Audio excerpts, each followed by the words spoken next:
Salutare, dragi prieteni, și bine v-am regăsit la o nouă rețetă. Astăzi vă voi arăta cum fac eu clătitele în două culori. Aici am 500 de grame de făină, 1 litru de lapte, 4 ouă întregi, 3 lingurițe de zahăr, un zahăr vanilat, o lingură cu vârf de cacao, esență de vanilie și 2 linguri de ulei de gătit. Într-un bol mai încăpător voi pune făina,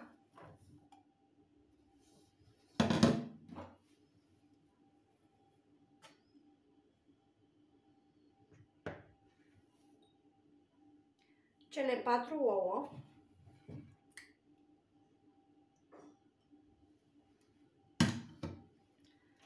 zahărul vanilat,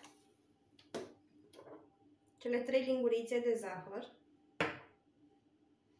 și puțin din lapte.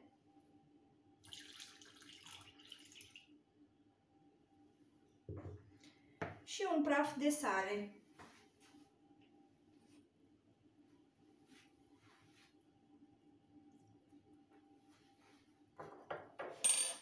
Voi amesteca totul.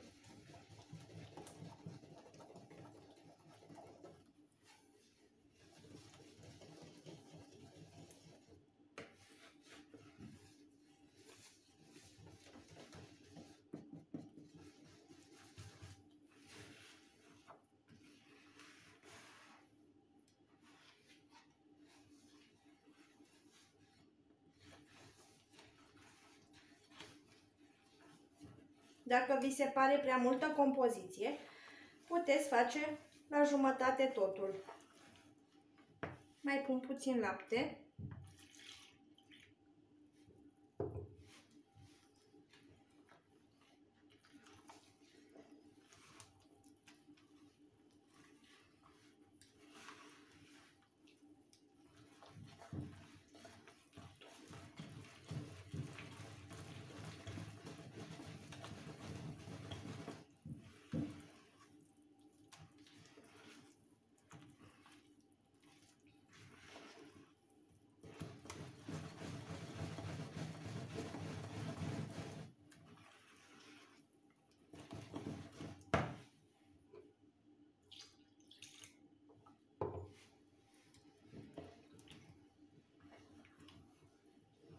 În acest mod vom evita să facem cocoloașe.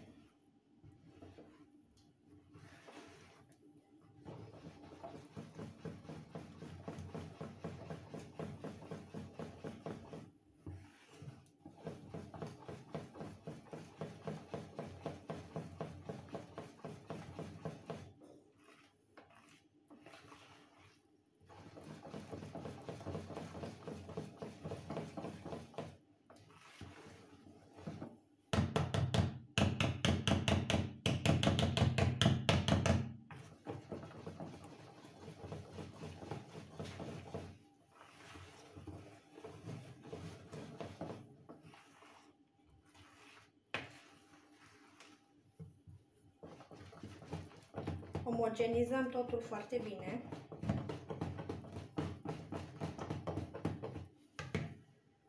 Voi pune și restul de lapte, cele 2 linguri de ulei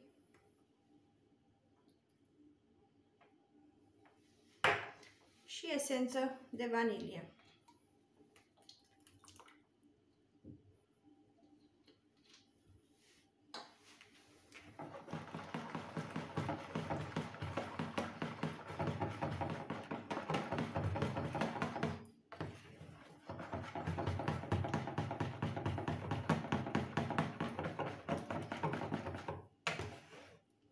După ce am amestecat totul foarte bine, vom lăsa 5 minute să se odihnească compoziția noastră.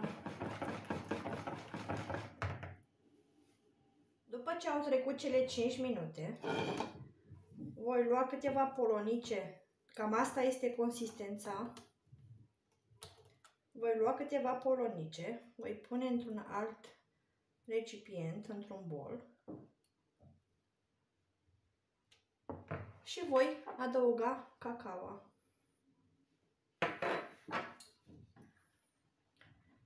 Cu un tel mixăm. până se incorporează toată cacaoa. Compoziția cu cacao o voi transfera în acest recipient. Dacă nu aveți așa ceva, folosiți o sticlă de 0,5 litri și îngăuriți dopul. Eu aici am pus o lingură de ulei și o pensulă. Voi unge tigaia cu ulei.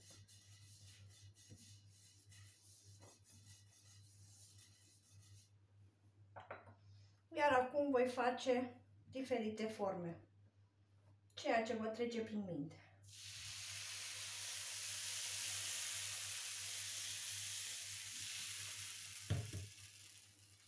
Iar acum voi pune compoziția noastră albă peste.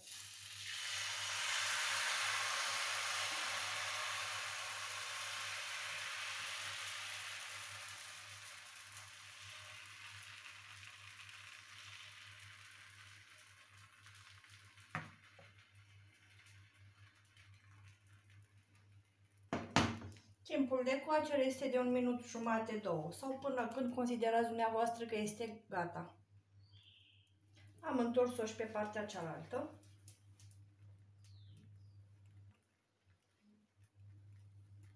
O mai lăsăm 1 minut și o scoatem. Acum nu voi mai unge tigaia cu ulei, pentru că în tigaia mea nu se vor prinde și voi încerca să fac o altă formă, în zigzag.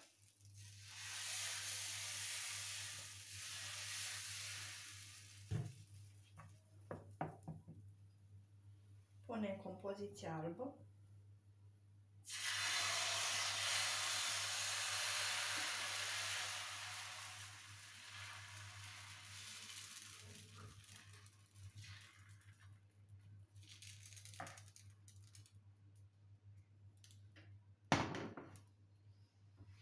Lăsăm 1 minut, 1 minut jumate, după care întoarcem.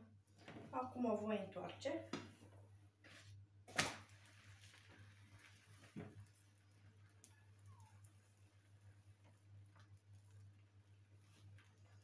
Lăsăm să se coacă și pe partea aceasta și o scoatem. Acum vă voi arăta o altă tehnică. Punem compoziția albă înainte.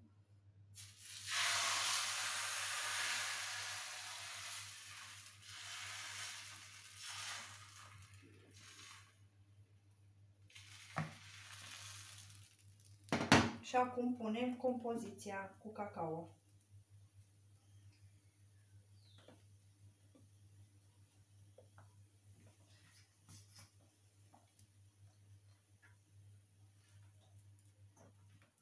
Faceți diferite forme, nu contează.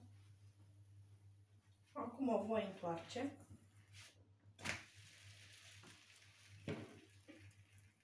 Deci dumneavoastră alegeți tehnica de a face florile pe clătitele noastre.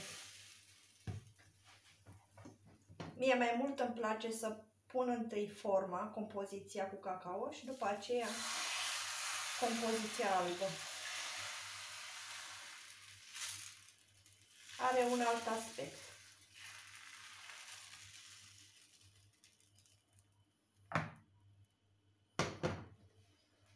Și în acest mod vom continua până vom termina compoziția noastră. Eu am terminat de copt clătitele, am făcut și câteva albe. Aici am o dulceață de gutui făcută de mine, o găsiți pe canalul meu și voi începe să umplu clătitele. Se pot umple cu gem, dulceață, brânză sărată, Nutella, ceea ce doriți.